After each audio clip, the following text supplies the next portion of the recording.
ನಮಸ್ಕಾರ ವೀಕ್ಷಕರೇ, ಶುಭೋದಯ. ತಮ್ಮೆಲ್ಲರಿಗೂ ಕೆಪಿ ನಂಜುಂಡಿರವರ ಲಕ್ಷ್ಮಿ ಗೋಲ್ಡ್ಸ್ ಪ್ಯಾಲೇಸ್ ಅರ್ಪಿಸುವ ಬೃಹತ್ ಬ್ರಹ್ಮಾಂಡ ಕಾರ್ಯಕ್ರಮಕ್ಕೆ ಪ್ರೀತಿಯ ಆದರದ ಸ್ವಾಗತ, ಸುಸ್ವಾಗತ. ತೊಗೆ ಇಲ್ಲದೂಟ, ಸಂಪಿಗೆ ಇಲ್ಲದ ತೋಟ, ನಗೆ ಇಲ್ಲದವರ ಒಡನಾಟ, ಬೆರಣಿಯ ಹೊಗೆಯ ಕುಡಿದಂತೆ ಅಂತ ಸರ್ವಜ್ಞ ಅವರು ಹೇಳಿದ್ದಾರೆ. ಖಂಡಿತ ಎಂತಹ ಮುತ್ತಿನಂತ ಮಾತಲ್ವಾ ಇದು. ಎಂದಿಗೂ ನಗ್ನಗ್ತಾ ಇರಬೇಕು ಜೀವನದಲ್ಲಿ, ದುಃಖವನ್ನ ಮರೆಸತ್ತೆ ನಗು ಅಂತ ಹೇಳ್ತಾ ಗುರೂಜಿ ಅವರನ್ನ ಕಾರ್ಯಕ್ರಮಕ್ಕೆ ಸ್ವಾಗತಿಸೋಣ. ಶ್ರೀಯುತರು ಶ್ರೀ ಸಂಪೂರ್ಣ ಸನಾತನ ಧರ್ಮ ಸಂರಕ್ಷಣಾ ಸಮಿತಿಯ ಸಂಸ್ಥಾಪಕರು ಹಾಗೂ ಶ್ರೀ ಸಂಪೂರ್ಣ ವರಮಹಾಲಕ್ಷ್ಮಿ ಮಹಾಸಂಸ್ಥಾನದ ವ್ಯವಸ್ಥಾಪಕ ನಿರ್ದೇಶಕರು, ನಮ್ಮೆಲ್ಲರ ಪ್ರೀತಿಯ ಗುರುಗಳು ಶ್ರೀ ನರೇಂದ್ರ ಬಾಬು ಶರ್ಮಾ ಗುರೂಜಿಯವರು. ಗುರುಜಿ ನಮಸ್ಕಾರ. ಬೃಹತ್ ಬ್ರಹ್ಮಾಂಡ ಕಾರ್ಯಕ್ರಮಕ್ಕೆ ಪ್ರೀತಿಯ ಸ್ವಾಗತ ಗುರುಜಿ. ನಮಸ್ಕಾರ ಮೇಡಮ್.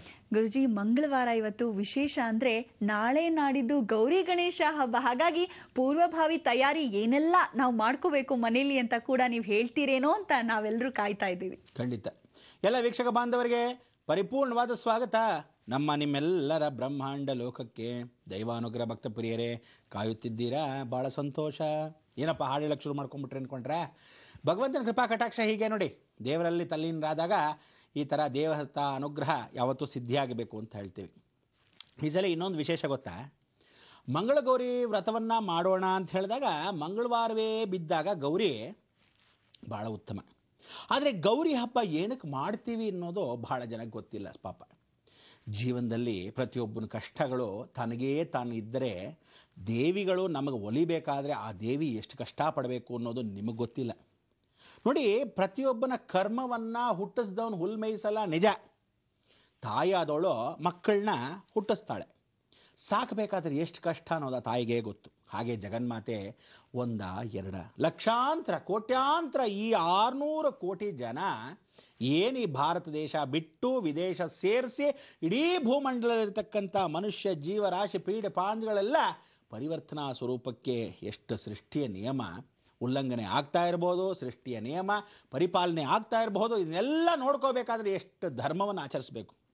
ಇನ್ನೊಂದು ಗೊತ್ತಾ, ಆ ಭಗವತಿನ ಕರಿತೀವಿ, ಬಾಮ್ಮ ಜಗನ್ಮಾತೆ ಎಷ್ಟು ಕಷ್ಟ ಇದೆ ಕಣೆ, ಬಂದು ನೋಡ್ಕೊಳ್ಳಮ್ಮ ಅಂತ ಹೇಳ್ತೀವಿ. ಅವಳು ಹೇಗೆ ಬರ್ತಾಳೆ? ಇಷ್ಟೆಲ್ಲ ಜನಗಳನ್ನು ಕಷ್ಟಗಳನ್ನು ಪರಿಪಾಲನೆ ಮಾಡಬೇಕಾದ್ರೆ ಆ ಜಗನ್ಮಾತೆನ ಕರಿಬೇಕು ಅಂದ್ರೆ ಸಾಧಾರಣ ಅನ್ಕೊಂಡ್ರ? ಸಲೀಸ ಕರೆದು ಬಿಡ್ತೀರ. ಆ ಜಗನ್ಮಾತೆ ನೀವು ಕರೆದ ಭಕ್ತಿಗೆ ಅವಳು ಒಲಿಬೇಕು ಅಂದರೆ ಆದಿಶಕ್ತಿ ಎಲ್ಲರನ್ನೂ ಬಿಟ್ಟು ಒಂದು ಕ್ಷಣದಲ್ಲಿ ಬರ್ತಾಳೆ ಅಂದರೆ ಆ ಭಕ್ತಿಗೆ ಮೆಚ್ಚಿ. ಅದಕ್ಕೆ ಹೇಳೋದು, ಅವಳು ಕೇಳೋದು ಇಷ್ಟೇ ಅಂತೆ, ನಿರ್ಮಲವಾದ ಭಕ್ತಿ, ಪೂಜೆ ಪುನಸ್ಕಾರ. ಅಂತಹ ಒಂದು ಗೌರಿ ಹಬ್ಬ, ಈ ಒಂದು ವಿಶೇಷತೆ. ಆ ಜಗನ್ಮಾತೆ ತ್ರಿಮೂರ್ತಿಗಳನ್ನು ಬಿಟ್ಟು ಸರ್ವಶಕ್ತಿಯನ್ನು ಬಲ್ಲವಳು. ಅಂಥ ಶಕ್ತಿಗೆ ಒಂದು ವಿಶೇಷವಾಗಿರ್ತಕ್ಕಂಥ ಕಲ್ಮಶವನ್ನು ಜಗತ್ತು ಸೃಷ್ಟಿ ಮಾಡುತ್ತೆ. ಆಗ ಅವಳು ಸ್ವರ್ಣಗೌರಿ ಆಗ್ತಾಳೆ. ಆ ಕಲ್ಮಶ ಅನ್ನೋದು ನಮ್ಮೆಲ್ಲರ ಕಷ್ಟಗಳನ್ನು ತಾನು ಬಳಕೊಂಡಿರ್ತಾಳಂತೆ. ಅದು ಬಳಕೊಂಡಿರೋದನ್ನು ಪರಿವರ್ತನೆ ಮಾಡಿದಾಗ ಆ ಬಂಗಾರದ ಬಣ್ಣ ಸ್ವರ್ಣಗೌರಿ. ಇವಳು ಹೇಗೆ ನಾವು ಪರಿವರ್ತನೆ ಮಾಡೋದು ಅಂದರೆ, ಈ ಒಂದು ಹಬ್ಬವನ್ನು ಸುಮ್ಮನೆ ಸ್ವರ್ಣಗೌರಿ ಹಬ್ಬ ಅಂತ ಆಚರಿಸ್ಬಿಡ್ತೀರಾ, ಅಥವಾ ವರಮಹಾಲಕ್ಷ್ಮಿ ಅಂತ ಹಬ್ಬ ಆಚರಿಸ್ಬಿಡ್ತೀರಾ, ಅಥವಾ ಯಾವುದೋ ಒಂದು ಕಾರ್ತಿಕ ಮಾಸ ಅಂತ ಆಚರಿಸ್ಬಿಡ್ತೀರಾ, ಅಥವಾ ನವರಾತ್ರಿ ಅಂತ ಆಚರಿಸ್ಬಿಡ್ತೀರಾ. ಕಷ್ಟಪಟ್ಟ ಆ ಭಗವಂತ ಕೃಪಾ ಕಟಾಕ್ಷ ಈ ಭಕ್ತಿಗೆ ಸುಮ್ಮನೆ ಕರೆದ ತಕ್ಷಣ ದೇವರು ಬರಬೇಕು ಅಂದರೆ ಎಷ್ಟು ನಿರ್ಮಲವಾದ ಭಕ್ತಿ, ಪ್ರಕಟವಾಗಬೇಕು ಅಂದರೆ ಎಷ್ಟು ಶಕ್ತಿ. ಆರ್ಡಿನರಿ ಒಬ್ಬ ವ್ಯಕ್ತಿ ಅಂದರೆ ಅಷ್ಟದಿಕ್ಪಾಲಕರಲ್ಲಿ ಒಂದು ನವಗ್ರಹ ಬರಬೇಕು ಅಂದರೆ ಎಷ್ಟು ಕಷ್ಟಗಳಿದೆ. ದೇವಾನು ದೇವತೆಗಳು ಬರಬೇಕು ಅಂದರೆ ಸುಮ್ಮನೆನ? ಅದರಲ್ಲಿ ಎಲ್ಲರನ್ನೂ ತಾಯಿ ಜಗನ್ಮಾತೆ, ಎಲ್ಲರ ಹುಟ್ಟಿಸಿರ್ತಕ್ಕಂಥ ತಾಯಿ ಜಗನ್ಮಾತೆ ಅವಳು ಬರಬೇಕು ಅಂದರೆ ಅದಕ್ಕೆ ಬಂಗಾರದ ಗೌರಿ, ಸ್ವರ್ಣಗೌರಿ. ಇಂತಹ ಒಂದು ಬಂಗಾರದ ಗೌರಿ ಯಾತಕ್ಕೆ ಅವಳ ಹೆಸರು ಬಂತು? ನೀವುಗಳು ವಿಶೇಷವಾಗಿ ಇಂಥ ಒಂದು ಗೌರಿ ವ್ರತದಲ್ಲಿ ಪಾಲ್ಗೊಳ್ಬೇಕು. ಇದಕ್ಕೆ ಶ್ರೇಷ್ಠವಾಗಿ ಏನು ಮಾಡ್ಕೋಬೇಕು, ಯಾರು ಹೇಳದೇ ಇರತಕ್ಕಂಥ ವಿಚಾರವನ್ನು ನಾನು ತಿಳಿಸ್ತೀನಿ. ಬ್ರಹ್ಮ ವಿಷ್ಣು ಮಹೇಶ್ವರಗಳನ್ನ ತ್ರಿಮೂರ್ತಿಗಳನ್ನ ಸೃಷ್ಟಿ ಮಾಡೋಕ್ಕೆ ಮೊದಲು ಆದಿಶಕ್ತಿಯ ಸೃಷ್ಟಿ ನಿಯಮ. ಓಂ ಅಂತ ಒಂದು ಕತ್ಲು, ಆ ಕತ್ಲಲ್ಲಿ ಬರೀ ಸ್ವರ, ಆ ಸ್ವರದಲ್ಲಿ ಓಂಕಾರ ಮೂಡ್ತಾ ಇದೆ, ಕಮಲ ಪುಷ್ಪಗಳು ಅರಳ್ತಾ ಇದೆ. ಆ ಹೂವು ಅರಳತ್ತಂತೆ, ಹರಳದಾಗ ಒಂದು ಕಮಲದ ಹೂವು 2 ಆಗತ್ತಂತೆ, 2 3 ಆಗತ್ತಂತೆ, 3 4 ಆಗತ್ತಂತೆ. ಹೀಗೆ ಹರಡಿರ್ತಕ್ಕಂಥದ್ದು ಓಂಕಾರ ಬರೀ ಕಮಲದ ಹೂವಲ್ಲೇ ಆಗತ್ತಂತೆ. ಆ ಓಂಕಾರ ಕಮಲ ಪುಷ್ಪ ಒಂದು ಶಕ್ತಿಯುತವಾಗಿರ್ತಕ್ಕಂಥ ತೇಜಸ್ಸು ಅದರಲ್ಲಿ ಉತ್ಪತ್ತಿ ಆಗತ್ತೆ. ಆಗ ಜಗನ್ಮಾತೆಯ ಸೃಷ್ಟಿ ಮೂಲ ಸೃಷ್ಟಿ ಆಗತ್ತೆ. ಅದಕ್ಕೆ ಏಕಾಕ್ಷಂ ಬ್ರಹ್ಮ ಅಂದರೆ ಇಡೀ ಜಗತ್ತಿಗೆ ಒಂದೇ ಅಕ್ಷರ ಓಂ. ಆ ಓಂ ಅನ್ನೋದು ಅಮ್ಮ ಅಂತ ಅಡಗಿದೆ. ಇಡೀ ಶಕ್ತಿಯಲ್ಲಿ ಅಮ್ಮ ಅನ್ನೋದು ಓಂ. ಆಯುಮ, ಆಯುಮ ಅಂತಕ್ಕಂಥದ್ದು ಎ ಇಂದ ಮ ಅಂತಕ್ಕಂಥದ್ದು ಅಮ್ಮ. ಅದಕ್ಕೆ ಈ ಅಮ್ಮ ಅಂತಕ್ಕಂಥ ಪದ ಸೊನ್ನೆ ಅಂದರೆ ಏನು ಅಂದರೆ ಯು ಟರ್ನ್, ಜಗತ್ತಲ್ಲಿ ಪ್ರತಿಯೊಬ್ಬನು ಮಾರಲೇಬೇಕು ಅಂತ. ಇಂಗ್ಲೀಷ್ ಪ್ರಕಾರ ಅವ್ನು ಬರೆದಿದ್ದಂತೆ, ನಾಸ್ಟ್ರಡಾಮಸಲ್ಲಿ ಹೇಳಿದಂತೆ, ಎ ಅಂತಕ್ಕಂಥದ್ದು ಲ್ಯಾಡರ್, ಅಂದರೆ ಅದು ಮಧ್ಯದಲ್ಲಿ ಒಂದು ಗೀಟ್ ಹಾಕಿರುತ್ತೆ ಎಗೆ, ಅದು ಲ್ಯಾಡರ್ ಹತ್ಕೊಂಡು ಹೋಗ್ಬೇಕಂತ ಜೀವನವನ್ನು ಕೊಡ್ತಾಳಂತೆ ಸೃಷ್ಟಿಯ ನಿಯಮ.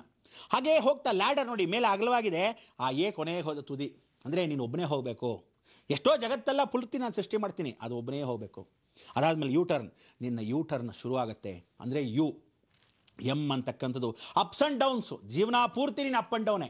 ಆದರೆ ಕೊನೆಗೆ ಇಷ್ಟನ್ನು ಏಕಕಾಲಕ್ಕೆ ಓಂ ಅಂತ ಕರೆದಾಗ, ಅಮ್ಮ ಅಂತ ಕರೆದಾಗ ಜಗನ್ಮಾತೆ ಬಂದು ತೊಗೊಂತಾಳಂತೆ. ನೀನು ಅಪ್ಸ್ ಆ್ಯಂಡ್ ಡೌನ್ಸ್ ಎಲ್ಲ ನಾನು ತೊಗೊತೀನಿ, ಯೋಚನೆ ಮಾಡಬೇಡ, ನಾನು ಒಂದೇ ದಾರಿಯನ್ನು ಕೊಡ್ತೀನಿ ಅಂತ ಜಗನ್ಮಾತೆ ಏಕಕಾಲಕ್ಕೆ ಏಕಾಕ್ಷಂ ಬ್ರಹ್ಮ ಆಗ್ತಾಳಂತೆ.